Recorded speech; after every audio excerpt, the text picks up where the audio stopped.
Le groupe de travail est une fonction qui permet de modifier plusieurs onglets simultanément.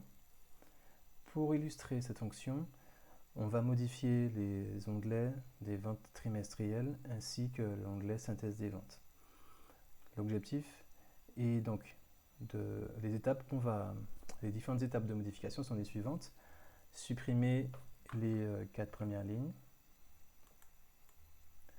supprimer la colonne A, et ça sur tous les onglets de vente T1 à synthèse des ventes. Créer un pied de page, un en-tête de page, et ensuite modifier les bordures du tableau. Donc supprimer les bordures du tableau. Donc première étape, on va créer le groupe de travail. Pour créer un groupe de travail, il y a deux manières, si on peut dire. La première consiste à appuyer sur CTRL et à sélectionner sur les onglets qui font partie du groupe de travail. Donc dès qu'il y a un ensemble d'onglets sélectionnés, la mention groupe apparaît. Ça, c'est la première méthode. L'autre méthode consiste à faire une sélection continue en cliquant sur le premier onglet de la sélection et ensuite en appuyant sur Shift et en cliquant sur le dernier onglet devant faire partie de la sélection des onglets. Donc là, on a fait une sélection continue. Avec la touche CTRL, donc on fait une sélection discontinue, c'est-à-dire que je peux cliquer sur l'onglet vente T1, puis sur vente T3 et synthèse des ventes. Et donc c'est un raccourci, un procédé aussi qui est similaire dans l'explorateur de dossiers de Windows par exemple. S'il y a plusieurs fichiers qu'on veut sélectionner, on peut faire soit une sélection continue avec la touche Shift pressé et le clic pour faire la sélection continue d'un fichier à un autre fichier. Donc là, on sélectionne tous les fichiers qui sont compris entre le premier et le dernier fichier, y compris le premier et le dernier. Ou on peut faire une sélection discontinue en appuyant sur la touche CTRL et en faisant sa sélection. Donc là, pour gagner du temps, ce que je recommande, c'est de faire une sélection continue. On clique sur le premier onglet et vu que les feuilles qui nous intéressent sont entre le premier onglet et le dernier onglet qui nous intéresse, on fait une sélection continue. Donc, je clique sur mon premier onglet, j'appuie sur Shift et ensuite je clique sur mon dernier onglet. Donc voilà, on a fait une sélection, on a créé un groupe de travail, la mention de groupe apparaît. Première étape, on supprime les 4 premières lignes. Voilà, je supprime la colonne A. Je supprime les bordures.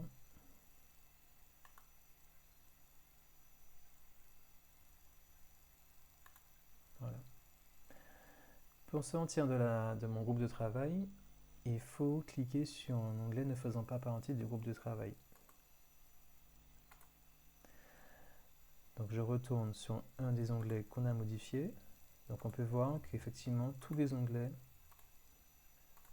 ont été impactés par la modification qu'on a faite sur un seul onglet. Et ça, franchement, c'est magique. Ça fait gagner énormément de temps. Donc on poursuit avec nos modifications. On va créer un pied de page sur les 5 feuilles. Donc je fais ma sélection continue. Alors par rapport au fait que j'enregistre la vidéo, je n'ai pas accès au bouton qui me permet d'afficher les en-têtes et pieds de page. Donc du coup je vais passer par le ruban, par l'onglet mise en page.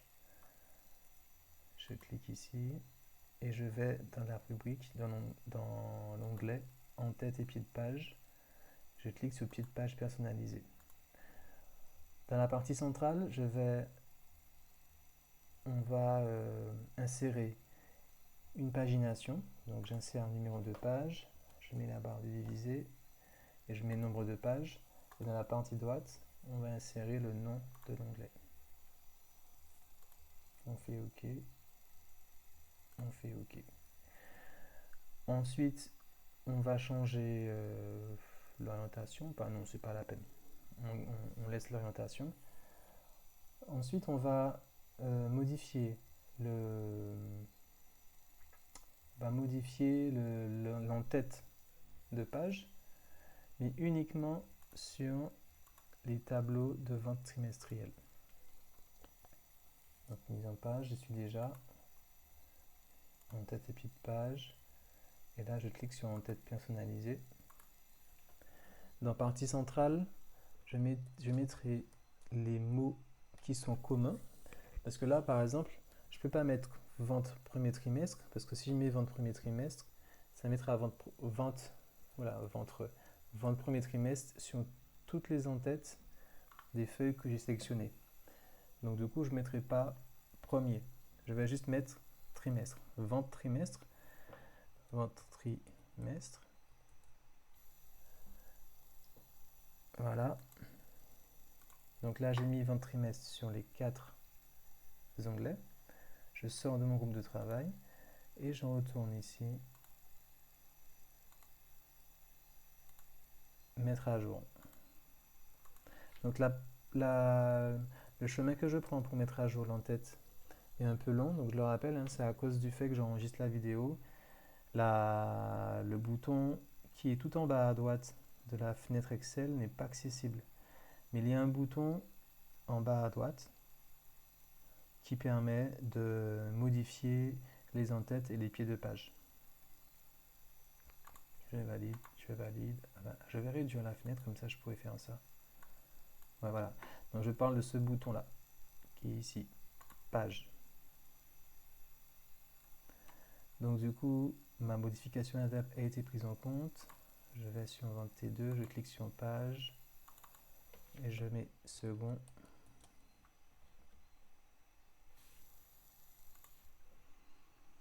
Vente T3, page.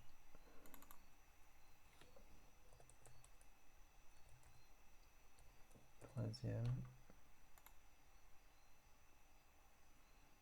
Vente T4.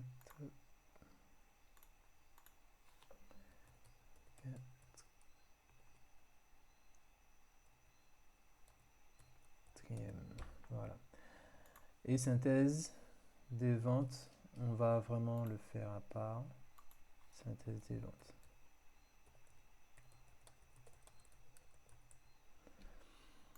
Voilà. Donc de manière générale, je vous recommande de séparer la présentation des données. C'est-à-dire que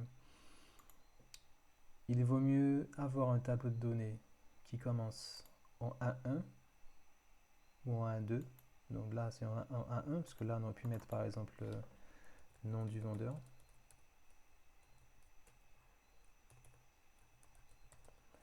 Il vaut mieux avoir un tableau de données qui commence en A1 et avoir le titre en en-tête. C'est une bonne pratique. Alors bien sûr, il est possible de mettre des titres dans votre feuille Excel, ce n'est pas interdit. Mais si vous avez des données, il vaut mieux ne pas mélanger données et présentation. Donc quand je parle de présentation, je parle de titre. Donc bien sûr, il faut trouver un juste milieu. Mais dans le cas présent, il est plus opportun de mettre le titre en en-tête. Donc voilà, c'est ce qu'on a fait.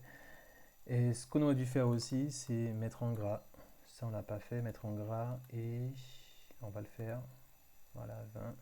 J'aurais dû le faire depuis le début, c'est-à-dire quand j'ai mis vente trimestre, j'aurais dû mettre en gras. Donc là, on a mis, alors je retourne sur ici, gras 22.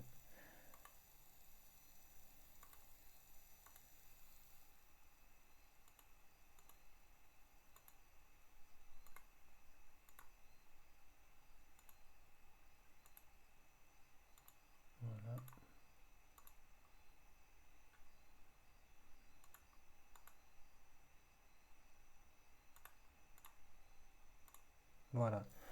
Donc on a modifié la mise en page des onglets avec un minimum de manipulation grâce au groupe de travail.